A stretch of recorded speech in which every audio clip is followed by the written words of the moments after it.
I like weird. That freaked me out. Barf. I just want to have a funny, silly, goofy time with some cannibalism. So corny to me. Good. And then it was like, I don't think I liked it that much. I'm loving I'm Never Wrong. Okay.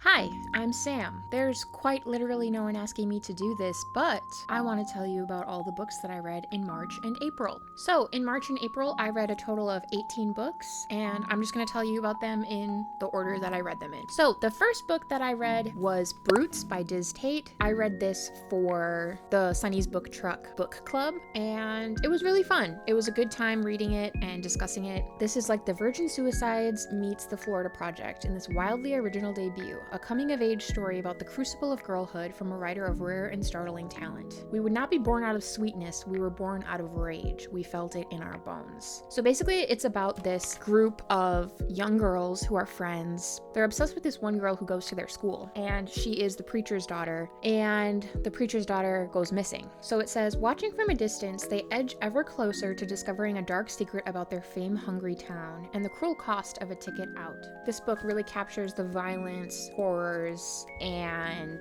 just sort of the like weird aspects of girlhood. This was pretty good. I don't feel like I ever need to read it again, but it was still pretty good, and I would definitely read more by Dizz Tate. So I want to read you a few excerpts from the book because, as you can see, I annotated this. There were some pretty memorable lines. I used to think people only lied to make their lives mean something. Now I think people lie to make their lives meaningless because it makes them so much easier to live. And then this sequence, I think, really illustrates the book well, and obviously it's the namesake. So it says, our mothers call us brutes when they want us to feel bad. It is what they call men they do not like our dads. Brutes, how can you girls be such brutes? They cried. We cried too because we felt they were saying we were wrong. We felt foul and fatherly and frightened of ourselves. We tried to make ourselves small. We were coiled up, but we were not broken. And we knew our mother's idea of goodness was not measured by morals, but by how much noise we made. And we quickly grew tired of trying to be good in their way. So yeah, overall this wasn't like a 5-star banger for me, but it was still very good. The writing was really good. It was interesting, and I recommend it. Okay, next I read a book for book club, and this is a book that I chose. So I thought that it would for sure break our slump because I'm never wrong. So what we read is Never Let Me Go by Kazuo Ishiguro, and this is like really beloved. People love him. He's got a ton of supposedly great works. He, I believe, won the Nobel Prize in Literature one year. Okay, I feel like this guy is pretty competent. I felt safe being in his hands, but this was pretty boring.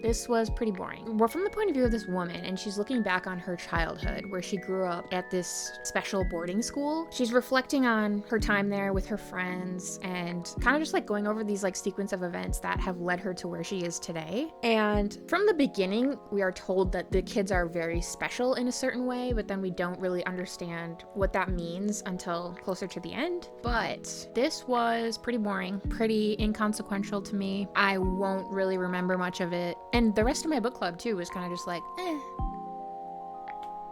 I wouldn't say I recommend it. And honestly, I don't know if I need to read any more Kazuo Ishiguro. If there are any Ishiguro girlies watching this right now, should I give him another try? What would you recommend? What are some other Ishiguro I should read, if any? And then after Never Let Me Go, I read We Eat Our Own by Kea Wilson. Basically, we are following this film crew, into the Amazon rainforest, and they're shooting this like horror film, and they're trying to make it very realistic and like found footage. And it's this very like well-known Italian director. So if you're familiar with horror, this is probably very immediately reminding you of Cannibal Holocaust, a really infamous cult classic film because it was sort of one of the first found footage horror films. So when people first saw it in theaters, they thought it was real, and they thought that the actors were actually killed in the Amazon rainforest. This isn't like an actual account of what happened during the filming of Cannibal Holocaust, but a lot of it felt very reminiscent to me. So we get different perspectives from the actors, from the special effects artists, various members of the crew, but then there's also this weird arc of gang drug issues that are happening in that area that they're filming in. And then also it gets into like the political landscape of where they're filming. And for me, it's just like, I just kind of wanted to go in and have like a goofy, silly, gory time in the Amazon rainforest. So all of those chapters that focus so much on like the drugs and the political stuff, I was just like, I don't care. And I don't know, I feel like Kea Wilson was maybe trying to add more depth to her story, but for me, it's like when I am seeing this synopsis, I'm not really like looking for a super deep reading experience. I just want to have a funny, silly, goofy time with some cannibalism. I don't feel like I'm asking a lot there. So I don't know. This was fine. I don't not recommend it, but it's not as much fun as I was hoping it would be. So, and then next I read The Mutations by Jorge Comensal, translated by Charlotte Whittle. Cover looked cool. Synopsis sounded cool. So I was like, yep, I'll buy it. So this is about a guy who's a lawyer and he discovers that he has tongue cancer and basically loses his ability to speak. And because he can't speak, he can't litigate anymore. And it's really him coming to terms with his diagnosis, sort of the reactions of his family, and then his maid early on in the book gets him this talking parrot, and the parrot has a potty mouth, so it's sort of like this comic relief, but it also really makes our main character feel less lonely. So again, this was another one where it was like, yeah, this was fine, like pretty meh. Like it wasn't bad, but it wasn't great. Another kind of inconsequential read. Don't know how much I'll remember of it, but it might hit different for you. Okay, next I read a horror classique for the first time, and that is The Haunting of Hill House by Shirley Jackson. So I'm really happy with the edition that I have because that super spooky face is super spooky, and I enjoy that. This, if you haven't heard of this, is kind of like the seminal haunted house story. Four seekers have come to Hill House, a scary old abandoned mansion. Dr. Montague, an occult scholar who had been looking for an honestly haunted house all his life. Theodora, a lovely and lighthearted girl, they're mostly on a lark. Luke, the adventurous future heir of Hill House. And Eleanor, a strange and lonely woman, well acquainted with poltergeists and other psychic phenomena. At first, their stay seems destined to be merely a spooky encounter with inexplicable noises and slamming doors. But Hill House is gathering up powers and will soon choose one of them to make its own. This was very atmospheric, creepy. You know, there was always this sense of creeping dread. It's kind of hard for me to like actually get creeped out from reading. So there's this one scene where Eleanor and Theodora get kind of freaked out. So they decide to share a room and their beds are pretty close together. So at one point, Eleanor reaches out and grabs Theodora's hand when she's getting kind of freaked out because she's hearing these weird noises, to the point where she finally yells out loud, "Stop it." And then Theodora sits up in bed and is like startled and disheveled and was clearly sleeping. And then Theodora's like, what's going on? And then God, Eleanor said, flinging herself out of bed and across the room to stand shuddering in a corner. God, whose hand was I holding?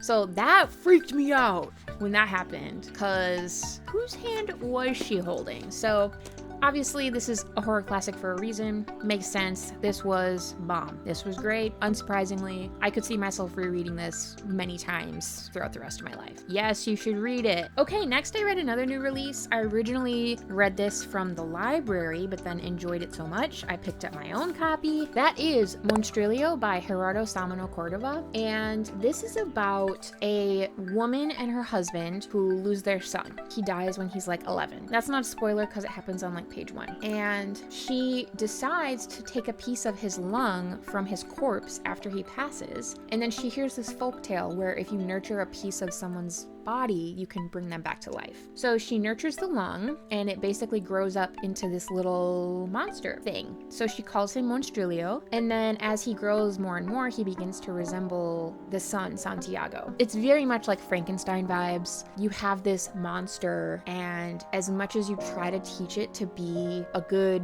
boy or a good man, it still has these underlying instincts to be a beast. The whole time, Monstrilio Monstrilio's really trying to repress his more violent carnivorous tendencies. And we switch perspectives between the mom, the dad, and then some other family members. And this was just like really sweet, but heartbreaking. I wouldn't say it's very scary necessarily. It was more melancholy, and there's just something so heartbreaking about it because I just felt like I empathized so much with Monstrilio. So I highly recommend this one. I think you should read it. Next, I read 2 manga from a series that I just discovered and I'm loving. So that is PTSD Radio. I think I talked about these in my Seattle book haul vlog thing. So I read Omnibus 1, which I think in a previous video I said that this comprises the first 3 volumes, but it's actually the first 2. And then Omnibus number 2, which comprises volumes 3 and 4. These are pretty good. This is very much like Japanese folk tale horror. The chapters are very short. There are some reoccurring characters and the stories kind of like intertwine, but for the most part, it's short little horror stories, and the artwork is just so cool. I think if you like The Ring, if you like The Grudge, those kind of movies, you would really like this book. So yes, if you like horror, if you like manga, you should read these. The series is really good. I recommend it. Okay, next I read a book that has been recommended to me for so long, and I was pretty blown away by this book. So that is Earthlings by Sayaka Murata. I had previously read Convenience Store Woman, and it was like, but this is definitely more my speed. This was violent, gory, weird, horrific. It had all my buzzwords that I like. So this is about a girl named Natsuki, who is a young girl who feels like she's been dropped into her family from an alien planet. Her best friend is a plush toy hedgehog named Piot, and her only human friend is her cousin Yu. Natsuki and Yu spend their summers in the wild mountains of Nagano, dreaming of other worlds. When a terrible sequence of events threatens to part the children forever, they make a promise: survive no matter what. Now Natsuki is grown, living a quiet life with her asexual husband, but dark shadows and societal pressure are pursuing her. Fleeing the suburbs for the mountains of her childhood, Natsuki prepares herself for a reunion with Yu. Will he still remember their promise, and will he help her keep it? Wow, this was weird and disturbing and fun.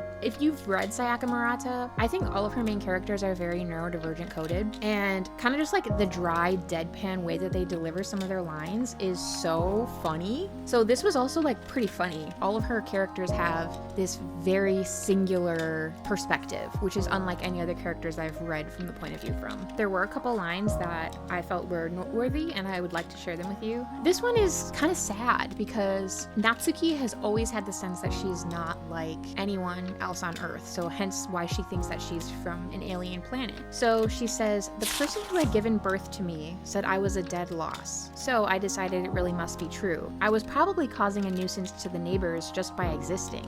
My sister said I gave her the creeps. I was such a useless lump that she felt stressed out just looking at me." That gives you an idea of her family and how they treat her. And then this is Natsuki speaking with her cousin, who she's really close with. And he also feels weird and like he doesn't fit in. So they really have this sense of camaraderie that they don't have with anyone else. So Yu says, "We have to do whatever it takes to survive, Natsuki." "Until when?" I muttered, repressing the urge to cry. "How long do we have to just survive? When will we be able to live rather than just focusing on surviving?"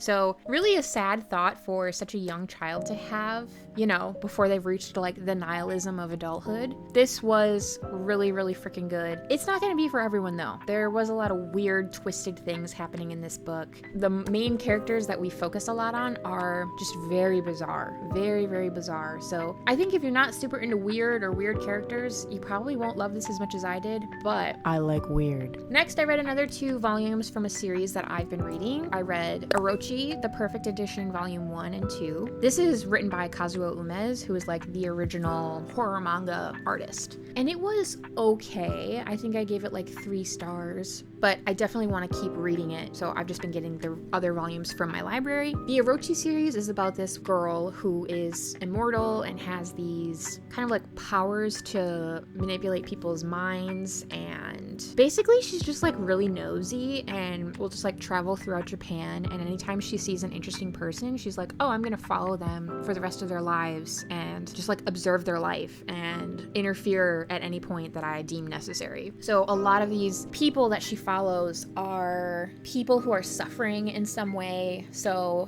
this is definitely like horror. Each story is like a short story following a different scenario which Orochi is interfering with. I love kind of the old school horror manga art style. I definitely would recommend this series, but like I said, there are just some stories that are more of a hit than others. Like, I think the second Perfect Edition was better for me personally than the first one. I'm gonna finish the series, but I just don't feel like I need to own them because they aren't that good.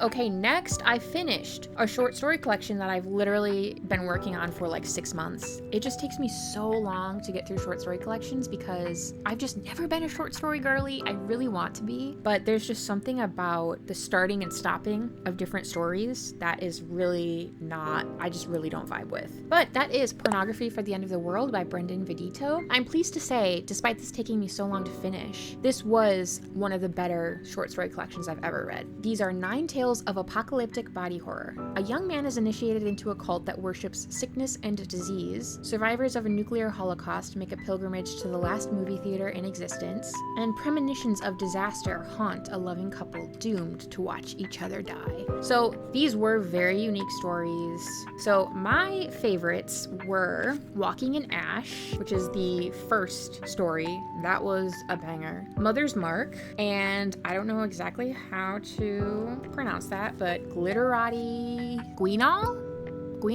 I don't know, but that was good. This was published by Weird Punk Books, so definitely going to read more Brendan Vidito when he publishes, and I think you should read this. Next, I listened to an audiobook, and this is The Book of Accidents by Chuck Wendig. Contemporary horror, pretty popular horror. I don't think I liked it that much. The synopsis for this is, long ago, Nathan lived in a house in the country with his abusive father, and has never told his family what happened there. Long ago, Maddie was a little girl making dolls in her bedroom when she saw something she shouldn't have, and is trying to remember that lost trauma by making haunting sculptures. Long ago, something sinister, something hungry, walked in the tunnels and the mountains and the coal mines of their hometown in rural Pennsylvania. Now, Nate and Maddie Graves are married, and they have moved back to their hometown with their son Oliver. And now what happened long ago is happening again, and it is happening to Oliver. He meets a strange boy who becomes his best friend, a boy with secrets of his own and a taste for dark magic. This dark magic puts them at the heart of a battle of good versus evil, and a fight for the soul of the family, and perhaps for all of the world. But the Graves family has a secret weapon in this battle: their love for one another. So I guess maybe this was my fault, because going into this, I just thought this was going to be like haunted house horror, but it was like fantasy horror. Now that I read the synopsis, I think the synopsis is a pretty good summary of what happens in the book. So I guess I'm just a dumb bitch who doesn't know how to read, and I should have read the synopsis before reading this, but I didn't like all the fantastical elements. Really didn't love the relationship between like the family. Yeah, that line where it says, their secret weapon is their love for one another. It was just so corny to me. Oh, our love will conquer all. It's just like, bro, barf.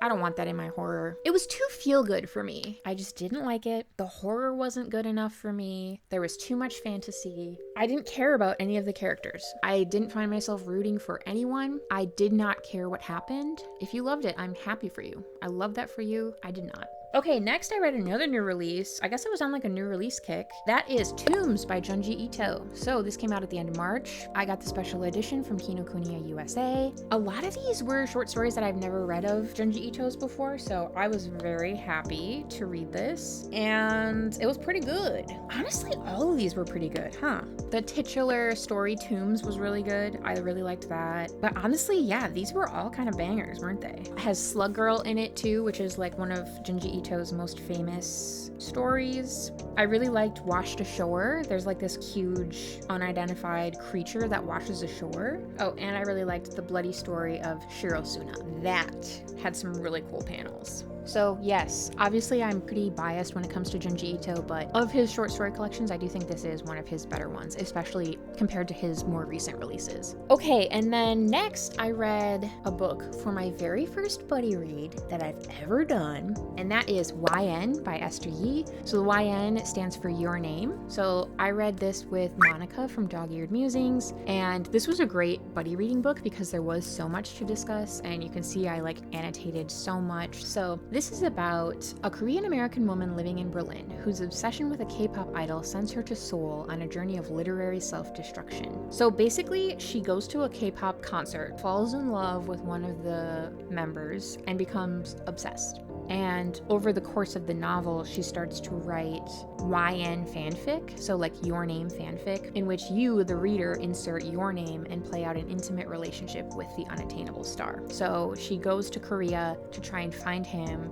Then she feels that she must find him, and she must communicate to him that they were basically put on this earth to be together. This woman who is so deluded, and kind of the whole time I was unsure of what she was capable of. And then I was just a little bit disappointed with the ending. The very last chapter is so confusing, and there was so much about this book that I felt like I didn't understand. So this novel, I think, has a lot to say, and if you watch interviews of the author trying to explain what this is about, she's very evasive, and obviously you would think this is probably commentary on celebrity culture, fandom culture, parasocial relationships, that kind of thing, but she denies that that's what this is about. The discussion that's happening around this book on BookTube is very interesting to me. So Monica actually has a fantastic video reviewing this book, so I think you should go check it out because she is able to put her thoughts into words so much more eloquently than I am. So all of her book review videos are fantastic, but I'm pretty biased because we read this one together, and I think she has a lot of really fantastic points. But did I like this book? I think I liked this book a lot more because I read it as a buddy read. So I think if I had read it solo, I would have liked it less. If you've read this book, I would love to discuss with you in the comments. Let me know. Did you love it? Did you hate it? Let me know. The last three I got from the library, so I don't have them anymore. So the first one is To Strip the Flesh by Toda, translated by Emily Balistrieri. It's a manga depicting a person's experience with being trans in Japan and coming out to family, coming to terms with their identity. This was very wholesome, and if you're envisioning what would happen in this story that I've just described, that's pretty much what happens. There's nothing that's really surprising. It's yeah, I expected it to go like this. So yeah, I recommend it, but it is just very light,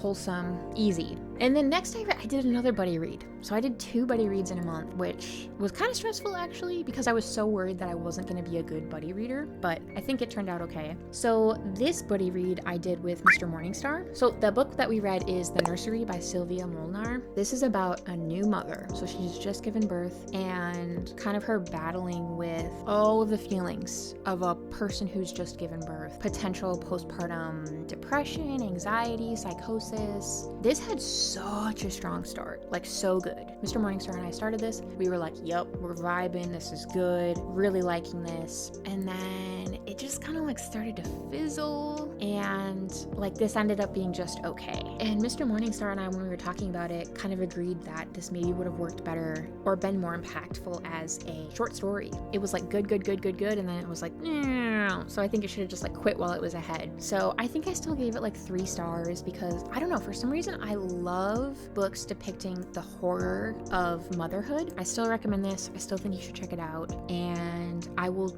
definitely read more from this author. And then last, I read a book by Sarah Grant, which I've previously read Come Closer by her. Really loved Come Closer. So I had pretty high hopes for this. But again, I think this was just me being dumb and not reading the synopsis thoroughly enough because it clearly says that it's a thriller. But anyway, it says, a mysterious book that promises unlimited power and unrivaled sexual pleasure. A down-on-her-luck book dealer hoping for the sale of a lifetime. And a twist so shocking no one will come out unscathed. After a tragedy too painful to bear, former novelist Lily Albrecht has resigned herself to a dull, sexless life as a rare book dealer, until she gets a lead on a book that just might turn everything around. The Book of the Most Precious Substance is a 17th 7th century manual on sex magic, rumored to be the most powerful occult book ever written. When she finds out about this book, she's like traveling all over. She goes from like New York, New Orleans, Munich, Paris, trying to figure out like what wealthy people are using this book or trying to use this book for their desires.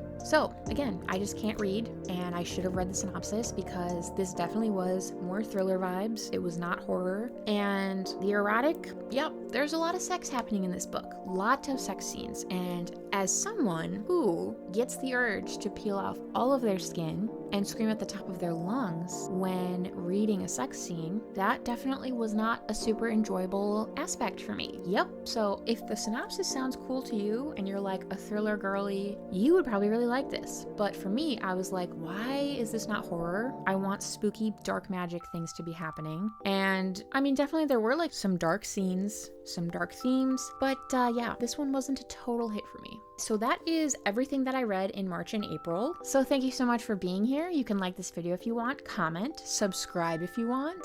I would love to have you. And let me know which of these you've read. Did you like any of the ones that I said I didn't like? Did you hate any of the ones I said I love? Let me know. Okay, love you. I'll see you next time. Okay, goodbye.